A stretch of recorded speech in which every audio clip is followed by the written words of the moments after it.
할렐루야. 아멘. 네. 여러분, 전적 은혜라는 얘기가 있습니다. 전적 은혜라는 얘기는 은혜 아니면 살 수 없는 것을 얘기합니다.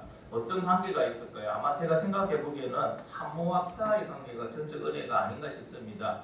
태아는요, 그죠? 자기 스스로 할 수 있는 게 있다 없다? 없죠. 누구를 의지합니까? 예, 엄마를 의지하는 거죠. 산모를 의지합니다. 그래서 여러분, 산모의 어떤 공고, 산모의 은혜가 아닌 것은 태아가 살아갈 수가 없습니다. 저는 하나님과 우리와의 관계도 전적 은혜라고 저는 생각합니다. 어떤 분은 이렇게 생각하시는 분이 있을 거예요. 아니, 하나님은 은혜 주시지만 살아가는 우리가 살아가니까 하는 우리니까 전적 은혜라고는 할 수 없죠. 우리의 노력도 몇 프로 필요합니다 라고 얘기를 할 겁니다. 근데 이렇게 말씀드리고 싶습니다. 그 노력은 어떻게 이루어집니까? 그 노력을 하게 하시는 분도, 환경을 열어주시는 분도 하나님이십니다. 여러분, 대부분의 사람들은요, 태양빛에 대하여 당연하게 생각하죠. 여러분, 태양이 빛을 발하는 거, 우리가 그 빛을 받는 거 당연하게 생각합니다. 거기에 무슨 의무를 가진 분은 없습니다. 그죠? 그리고 불만을 가지는 분도 없습니다. 근데 여러분, 그 태양빛이요, 당연하게 당연하게 올 거라고, 당연하게 내일 태양을 뜨고 또 빛을 비춰줄 거라고 생각했던 그 태양빛이 사라지면 어떻게 될까요?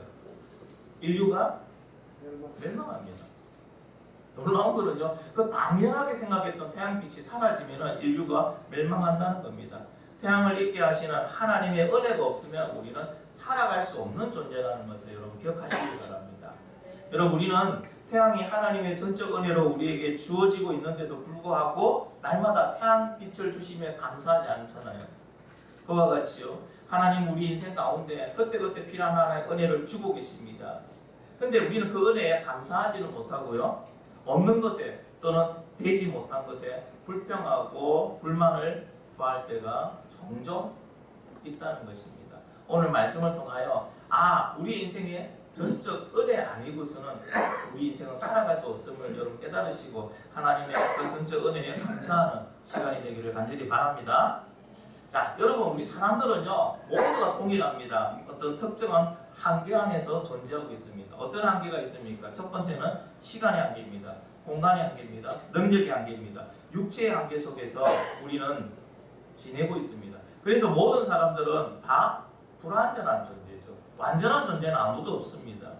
그럼에도 불구하고 사람들은 어떻게 자기 자신을 평가합니까? 사람들은 위대하다고 합니다. 그리고 완전하다고 여깁니다. 사람들의 능력에는 한계가 없다고 생각을 합니다. 시간에는 한계가 없다고 생각합니다. 이것이 사람들이 가지고 있는 하나의 교만의 모습입니다. 지금 모압 사람들은 어떤 준비를 하고 있습니까? 전쟁을 준비하고 있죠. 지금 이스라엘 연합군들이 모압을 치러 왔으니까 그들은 당할 수 없으니까 전쟁을 준비합니다. 오늘 21절 하반절에 보니까 갑옷 입을 만한 자로부터 그 이상이 다 모여 경계에 서 있더라. 이제 성을 지키기 위해서 성 경계를 서는데 군인 외에도 싸울 수 있는 모든 사람들이 다 나와서 경계를 서고 있다는 겁니다. 여러분, 전쟁에는 2등이 있을까요? 전쟁에 2등이 없죠. 승패밖에 없습니다. 그렇기 때문에 모압 사람들은요, 자신이 할 수 있는 모든 것을 다 동원해서 전쟁에 대비합니다. 근데 놀라운 거는요, 모압 사람들 중에 우리는 전쟁하면 반드시 질 거야 라고 생각하는 사람이 몇 프로 있을까요? 그런 사람은 없죠. 여러분, 우리가 전쟁했을 때 이 사람 모압 사람들이 우리가 전쟁했을 때 이길 확률이 몇 프로 있을까? 적어도 50% 이상은요, 이길 확률이 있다고 봤을 겁니다. 그렇지 않으면 전쟁을 할 이유가 없죠. 여러분, 지기 위해서, 패하기 위해서 전쟁하는 사람은 없습니다. 만약에 그들이 우리는 싸우면 진다고 생각했으면요, 이스라엘에게서 독립을 저희들이 선언하지 않았을 겁니다. 그들은요, 생각했습니다. 이제 이스라엘의 힘이 약해졌어. 이 정도면 우리 힘이 이 정도 강하니까 지금 우리가 독립을 선언하고 우리가 지금 독립할 때야 라고 판단을 했기 때문에 이스라엘 앞에 독립을 선언했던 것입니다. 그런데요, 결과적으로 모압이 사람들이 패합니다. 전쟁에서 패합니다. 전쟁에서 패하게 된 원인이 무엇이었을까요? 모압 사람들이 전쟁에서 패하게 된 원인이 있습니다. 그 원인은요, 다른 것이 아닙니다. 그들의 병사가 숫자가 적어서도 아니고요, 그들의 성이 약해서도 아니고요, 그들의 어떤 경험이 부족해서도 아닙니다. 그들이 전쟁에서 졌던 결정적인 이유는요, 인식의 한계에 그들이 부딪혔다는 겁니다. 한번 볼까요? 22절에 보면요, 모압 아침에 모압 사람이 일찍이 일어나서 해가 물의 비침으로 맞은편 물이 붉어 피와 같음을 봤다. 지금 이스라엘 연합군 그 쪽에서 보니까 피가 흥건한 피빛이 보이는 거예요. 모압 사람들이 알지 못하는 인식의 한계는 바로 이것입니다. 첫 번째는요, 모압 사람들이 이스라엘 진영에 물이 있을 거란 생각을 하지 못했습니다. 왜 그러냐면요, 그 지역은 하늘에서 비가 오지 않고서는 물이 고일 수 없는 지역이에요. 그걸 누구보다도 모압 사람들은 잘 알고 있습니다. 이미 그들은요, 그 세상에 대해서, 그 지역에 대해서 속된 말로 아삭하다는 거예요. 확실히 알고 있다는 거죠. 두 번째로는요, 모압 사람들은 지형에 대해서는 잘 알았지만 하나님에 대해서는 잘 알지 못했습니다. 하나님께서 그곳에 도랑을 파라하시고 그 도랑에 하나님이 물을 주실 거라고는, 비를 내리지 않은 상태에서 물을 하나님이 주실 거라고는 꿈에도 생각하지 못했습니다. 그로 인해서 그들은요, 그들이 보고 그들이 가지고 있는 정보와 지식으로 분석하고 판단할 수밖에 없었어요. 보니 상대방의 진영에 붉은 빛빛이 보입니다.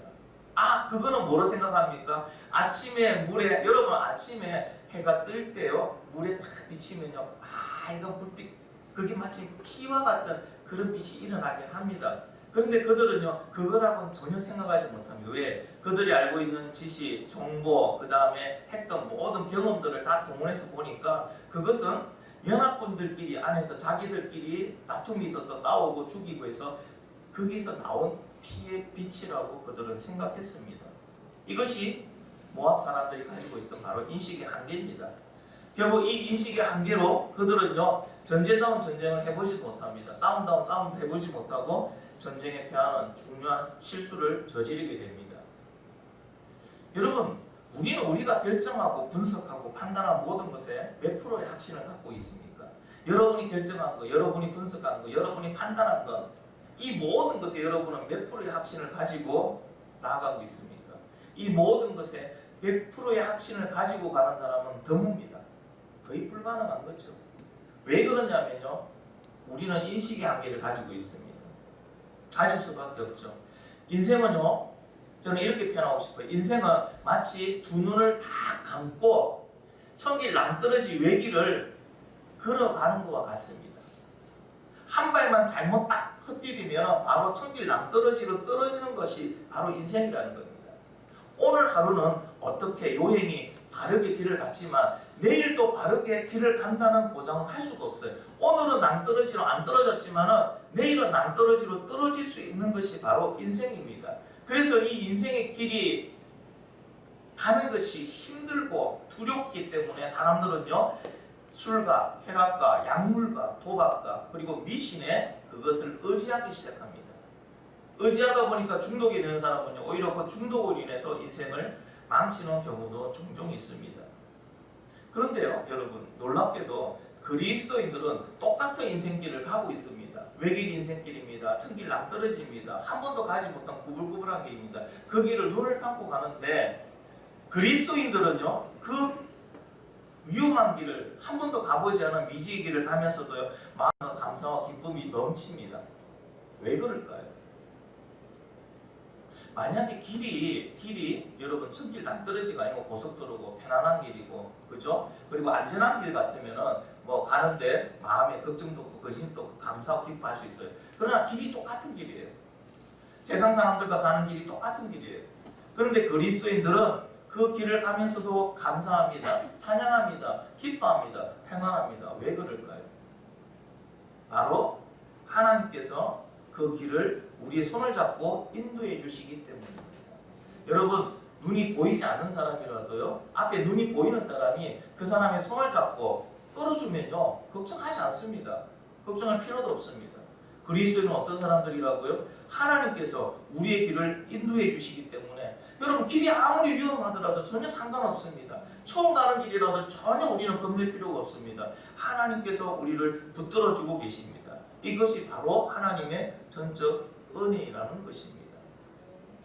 결국 여러분, 하나님께서 주신 그 물이 이스라엘 연합군에게는 생명이 되었지만은 하나님의 은혜를 받지 못하는 그 모압 사람들에게는 이 물이 죽음을 의미하는 것이 되었다는 거죠. 여러분, 이것을 통해서 우리가 크게 깨달았고 알 수 있는 것은요, 우리의 인생은요, 우리 인생의 성공과 실패는 우리의 노력에 달린 게 아니더라는 거예요. 모압 사람도 노력 많이 했잖아요. 전쟁을 많이 준비했잖아요. 그렇잖아요, 그죠? 전쟁에 지기 위해서 준비한 사람 없습니다. 이기기 위해서 최선을 다해 준비했습니다. 최고의 것을 준비했습니다. 그러나 그거와 상관없이 그들은 패했습니다. 우리의 인생의 성공과 실패는요, 우리의 노력에 달린 게 아닙니다. 하나님의 은혜에 달려 있음을 믿으시기 바랍니다. 여러분, 오해하지 마시기 바랍니다. 이렇게 하니까요, 조금 이제 하기를 싫어하는 사람은 와 됐다, 이제 하나님의 은혜만 있으면 되는구나. 그리고 노력을 안 하는 사람이 있습니다.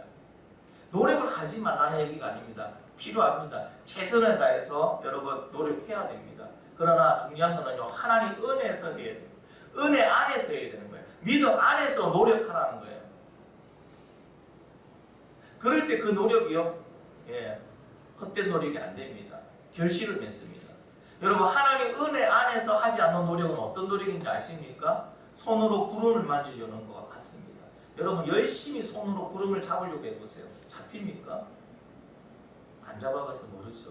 비행기 타다 문 열고 한번 잡아보세요. 잡히는가? 안 잡혀요. 여러분이 열심히 노력하고 아무리 해서도요, 그 구름을 잡을 수가 없는 것 같습니다. 그러나 하나님 은혜 가운데서, 하나님 은혜 안에서, 믿음 안에서 여러분이 최선을 다한 거는요, 반드시 하나님께서 그 최선의 열매를 맺게 해 주실 줄 믿습니다. 그것이 바로 하나님의 전적 은혜고, 우리가 그 전적 은혜에 살아야 되는 이유입니다. 그런데 여러분, 하나님께서요, 다른 사람들한테는 은혜를 많이 주시는데 나한테는 은혜를 안 주신다, 하나님의 전적 은혜의 손길이 나에게는 없다라고 생각하는 분이 간혹 계실 거예요. 그런 분을 위해서요, 오늘 말씀 속에서 하나님 은혜의 손길은 어떻게 임하고 있는지 우리 같이 한번 나눠보기 원합니다. 자, 첫 번째요, 하나님 은혜의 손길은요, 7일간 방황하고 가축이 먹을 물이 없는 상태가 은혜라는 거예요. 이게 무슨 은혜예요 하죠? 이게 은혜예요. 자, 여러분, 연합군이 이제 모압 사람들과 싸우기 위해서 이제 전쟁터로 나갑니다. 제일 빠른 길로 간다는 게 길을 잘못 들어서 일주일간 헤맵니다. 그러면서 어떤 일이 생깁니까? 가축이 먹을 물이 없어요. 가축이 먹을 물이 없다는 건 사람이 먹을 물도 이제 부족하다는 거예요. 아니, 전쟁을 해보지도 않고 이제 가다가 죽게 됐어요. 모압 사람들이 이 사실을 알면요, 나와서 쳐들어와서 죽이면은 연합군은 꼼짝없이 패하게 됩니다. 자, 근데 이 위기가 뭐라고요? 하나님 은혜였다는 거예요. 이 위기 때문에 그들은 하나님을 찾게 됩니다. 맞잖아요, 그렇죠? 이 위기가 없었으면 그들은 하나님을 찾지 않았을 거예요. 이 위기 가운데 하나님을 찾게 하시는 하나님의 은혜였다는 겁니다.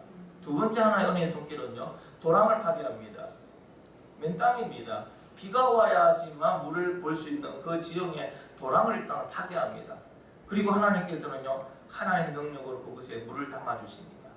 자, 물을 담아주심으로 연합군에게는 가장 큰 문제가 해결됐죠. 물의 문제가 해결됐습니다. 그러더니 물의 문제가 해결됐다고 좋아했습니다. 그러나 하나님은요, 그들에게 물의 문제만 해결해 주신 게 아니고 그 물로 인해서 뭐하게 하십니까? 전쟁에 이기게끔 해주십니다.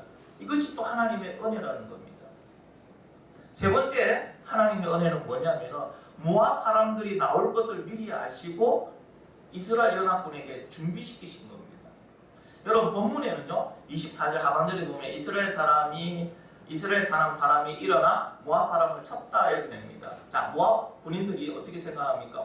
저기 보니 연합군들이 서로 싸워가 죽이가 그냥 피로 자욱한 거예요. 자, 그러면은 이제 모압 사람들 할 일이 뭐 있습니까? 가서 자루를 가져가서 그들이 남기고 간 걸 다 주고 오는 거예요. 사람들이 와 나옵니다. 와 나왔는데 어떻게 해요? 이스라엘 사람들이 준비를 하고 있던 거예요. 여러분, 여기서 일어났다라는 단어 때문에 자다가 일어나서 모압 사람들을 쳤다 이렇게 생각하시는 분이 있는데, 일어났다는 이 단어는요, 원어로 와이야쿠무라는 단어를 사용합니다. 이 단어는 어떨 때 사용하냐면요, 문맥상 이 표현은요, 이스라엘 연합군이 매복을 하고 있다가 일시적으로 격렬하게 일어난 걸 얘기합니다. 그냥 자다가 눈 비비면서 뭐 시끄러워 일어나 이런 것이 아니고요, 매복하고 있다, 준비하고 있다가 일시적으로 막 일어나서 공격했다는 것을 얘기하고 있습니다. 근데 하나님께서 모압 사람들이 나올 것을 알고 미리 준비시켜 주신 겁니다. 만약에 이스라엘 사람들이 물의 문제가 해결됐다고 물 붓고 씻고 묻고 편안하게 자고 있다가 모압 사람들이 나오면은요, 자기들도 자고 있는데 모압 사람들이 나오다 자고 있는데 하고 이스라엘 연합군들을 죽이면요, 그노 싸워보지도 못하고 또 죽는 거예요. 근데 하나님의 은혜의 손길은요, 그들을 준비시켜 주셨다는 거예요. 그들이 준비한 게 아니에요. 그들이 생각하기를 모압 사람들이 이것을 착각하고 나올 거다. 아무도 그런 생각을 해본 사람이 이스라엘 연합군 중에 아무도 없습니다. 누가 하신 겁니까? 하나님이 하신 겁니다. 자, 그럼 제가 질문하겠습니다. 이 전쟁은 하나님의 전적 은혜로 승리한 겁니까? 아니면 이스라엘 연합군들이 얼마나 노력을 했기 때문에 승리를 한 겁니까? 은혜죠. 하나님 전적 은혜입니다. 여기에 이스라엘 사람들이 그래도 우리가 나가서 모압 사람들 싸웠고 칼로 그들을 찔렀고, 그죠? 성을 허물었으니까 우리의 노력도 몇 프로 있을 겁니다 라고 말할 수 있을 겁니다. 그러나 하나님의 은혜에 비하면 그들의 노력은요, 했다고 말할 수 있는 것이 아니라는 거죠. 우리의 인생도 여러분 동일합니다. 동일합니다. 우리는 우리가 열심히 살았다고 하죠. 노력했다고 그러죠. 힘들었다 하죠. 그러나 여러분, 하나님의 은혜를 생각하면요, 그건 우리가 한 게 아니에요. 우리 생각이지. 여러분, 그것을 하게끔 환경과 또 우리의 체력과 우리의 정신을, 그리고 또 도움의 손길을 붙여주신 분이 누구라고요? 하나님이신 거예요. 그래서 여러분, 믿음의 선배들이 마지막에 하는 고백이 뭔지 아십니까? 주님께서 모든 걸 하셨습니다. 이게 믿음의 선배들이 남기는 고백이에요. 여러분, 이 고백이 저와 여러분의 고백이 되기를 간절히 바랍니다. 이것이 하나님의 전적 은혜입니다. 알고 보면 우리가 한 게 없어요. 그런데 자꾸 우리는 우리 힘으로 뭔가 하려고 하죠. 여러분, 하나님의 은혜에 더 기대시기 바랍니다. 하나님의 은혜를 더 구하는 저와 여러분이 되기를 간절히 바랍니다. 이렇게 하나님은 하나님의 전적 은혜임을 가르쳐 주시면서 또 하나의 중요한 사실을 가르쳐 주십니다. 하나님은 진노하시는 하나님입니다. 본문에 맞지 않게 여러분, 맨 마지막에 보면 하나님의 진노가 나옵니다. 이제 모압 사람들에게 남아있는 것은 수도 하나밖에 없습니다. 기라레셋, 수도 한 성만 남았습니다. 다른 성은 다 점령당했습니다. 이제 이스라엘 연합군의 입장에서 보면 이 수도만 점령하면 전쟁에서 완전한 승리입니다. 게임 끝이라는 거죠. 그런데 이 기라레셋에서 엄청난 일이 일어납니다. 어떤 일이 일어납니까? 27절 맞습니다. 이에 자기 왕위를 이어 왕이 될 마다들을 데려와 성 위에서 번제를 드리죠. 여러분, 번제라는 게 뭡니까? 일단 동물한테 할 때는요, 피를 뺍니다. 그렇죠? 동맥 끌어서 피를 뺍니다. 그리고 팔, 다리 다 자르고 각을 떠가지고 안에 내장 다 빼버립니다. 그리고 그것을 불살라드리는 게 번제입니다. 누구로 한다는 거예요? 자기 아들을. 세자, 우리 말하면 이제 우리나라 말하면 세자죠, 그죠? 다음에 왕위를 이어받을 세자를 데려와서 그 세자를 동물 대신에 세자로 번제를 드린 겁니다. 이스라엘에게 크게 격노함이 임함에 그들이 떠나 각기 고국으로 돌아갔더라. 여러분, 전쟁에 패하지 않으려고요, 마지막에 처절한 몸부림치는 모압 왕의 모습을 볼 수가 있습니다. 자, 모압 왕은요, 자신들이 완전한 궁지에 몰리자 자신의 그 뒤를 이어서 왕이 될 그 아들을 그들이 섬기는 신이 그모스라는 신입니다. 그들의 신에게 번제물로 드리고 신의 도움을 간절히 구하고 있습니다. 모압 왕이 얼마나 지금 마지막에 간절했는지 아시겠죠? 얼마나 많은 위기에 처했는지 여러분 그 신조를 보면 아시겠죠? 근데 그들이 섬기는 신은요, 참신이 아니죠. 가짜 신이죠. 우상이죠. 그래서 그 신은요, 아무런 응답, 아무런 어떠한 대답도 하지 못합니다. 반응도 안 보입니다. 그런데 참신이신 하나님께서는요, 이것을 보시고 경노하셨다고 하십니다. 하나님이 반응을 보이십니다. 그런데 이 경노가요, 참 재밌는 게 모압 사람을 번제물로, 인신제물로 드린 것은 모압 사람들입니다. 모압 왕입니다. 그러면 하나님 진노가 모압 왕에게 내려야 될 것인데 그 진노가 어디에 내렸다고? 이스라엘에게 임합니다. 본문에 말하는 경노한다는 것은요, 하나님의 진노를 나타내는 데 사용하는 전문 단어예요. 경노가 아니고요, 하나님의 진노입니다. 하나님의 진노가 임할 때 여러분, 사람은 어떤 감정을 느끼게 될까요? 두렵죠. 여러분, 우리 장마철에 번개 치니까 어떻든가요? 기분이 두렵죠. 번개가 나한테 오지는 않더라도 여러분 두렵잖아요. 하나님의 진노는 그보다 더합니다. 이 하나님의 진노가요, 지금 모압 사람에게 내리지 않고 이스라엘에게 내렸습니다. 자, 이 이유에 대해서는 여러 가지 설이 있는데 첫 번째 설은 이렇습니다. 하나님의 두려움의 모압 왕은요, 자신의 아들을 번제를 드리는 최악의 방법을 사용합니다. 얼마나 하나님 두려웠으면 그들의 신을 데리고 와서라도 하나님과 대항하려는 그런 모습이 보입니다. 여러분, 모압 왕도 인간이고 아버지입니다. 인간이고 아버지가 자기 아들을 지금 살아있는 상태에서 아들을 갖다가 죽여서 산재물로 드린다는 것이 얼마나 반인륜적인 행동이고 부모로서는 못할 짓이겠습니까? 할 짓이 아니죠. 그런데 이런 것을 드렸다는 건요, 하나님의 진노, 하나님의 경노가 얼마나 그를 두렵겠는지를 알 수 있다는 거예요. 하나님 너무 두려운 거예요. 마지막 발버둥 치는 거예요. 그런 모습을 보고 이스라엘 사람들은요, 이제 가버립니다. 왜? 더 이상 적을 공격할 필요 없어요. 저 모압 왕을 칠 필요가 없어요. 누가 저 모압 왕을 친다고요? 하나님이 치실 거니까. 그러니까 그들은요, 하나님 손에 맡기고 그냥 가는 거예요. 두 번째, 이런 의미로 또한 분석이 될 수 있습니다. 자, 모압 왕이 인신 제사를 드립니다. 그 진노가 이스라엘에게 임한 것은 모압 왕의 죄도 있지만은 그 죄와 함께 하나님은 누구의 죄도 지금 다스리냐면요, 이스라엘 연합군의 죄도 다스리는 거예요. 자, 그 죄 앞에서요, 하나님은 진노하십니다. 하나님은 두렵게 하시는데 왜 이스라엘 사람도 두렵게 하실까요? 이스라엘 사람들에게도 죄가 있다는 거예요. 하나님 은혜로 전쟁에 승리하긴 했지만 너희들이 잘나서 한 게 아니에요. 우리가 하나님 은혜를 받지만요, 우리가 잘나서 하나님께서 은혜 주시는 게 아니에요. 하나님 영광을 위해서 우리에게 은혜 주시는 거예요. 우리를 잘되게 하시는 거예요. 그 가운데 이스라엘은 어떤 죄를 지었습니까? 여러분, 여호람 왕은요, 여전히 우상을 섬기고 있었고요. 그리고 불의한 자와 가까이 하지 마라 고 말씀하신 하나님의 말씀을 어기고 여호사밧은요, 여호람도 같이 동맹을 합니다. 그리고 그들이 전쟁을 하러 나갈 때 하나님께 묻지 않았습니다. 그리고 전쟁하는 내내 하나님을 의지하지 않았습니다. 그들에게 물의 위기라는, 물이 없는 위기가 처하지 않았다면 그들은 하나님 찾지 않았을 거잖아요. 그러니까 하나님께서는 이 죄를, 여러분, 그 모압 왕이 인신 제사를 드린 것과 동급으로 보시는 거예요.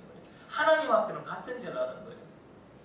그래서 하나님께서는요, 경노하심으로 그 경노를 어디에다가 푸시냐면 이스라엘 사람들에게 푸는 거예요.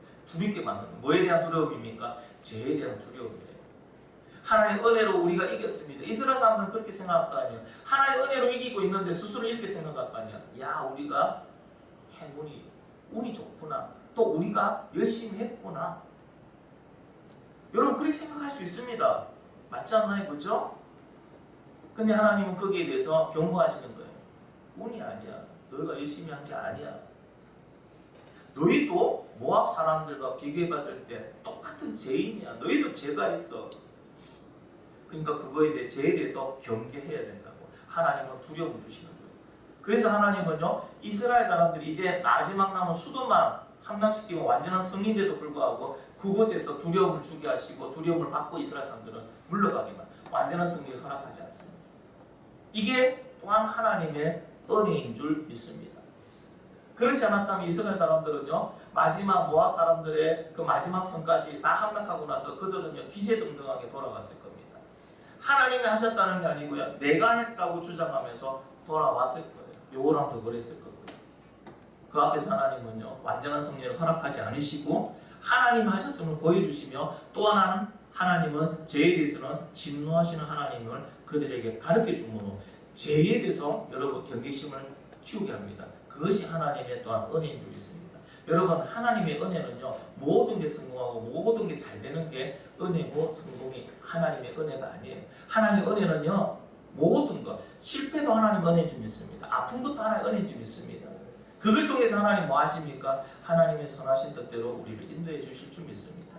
여러분, 미국의 루즈벨트 대통령은요, 심한 근시였습니다. 그래서 항상 안경을 두 개를 가지고 다녔습니다. 하나는 자기가 앞에 있는 연설문이나 책을 보는 안경이고 돋보기 같은 안경이고, 하나는요, 멀리 있는 물체를 바라보는 안경입니다. 근데 루즈벨트가요, 이 안경을 두 개나 갖고 다니니까, 안경집을 두 개나 주머니에 넣고 다니니까 되게 불편해했습니다. 그리고 이것을 불평했습니다. 그러다가 한 번은 루즈벨트가요, 밀위키에서 정치 연설을 하고 있을 때 실랭크라는 청년이 루즈벨트를 향하여 총을 쐈습니다. 총알을 정확하게 그의 가슴에 명중을 했습니다.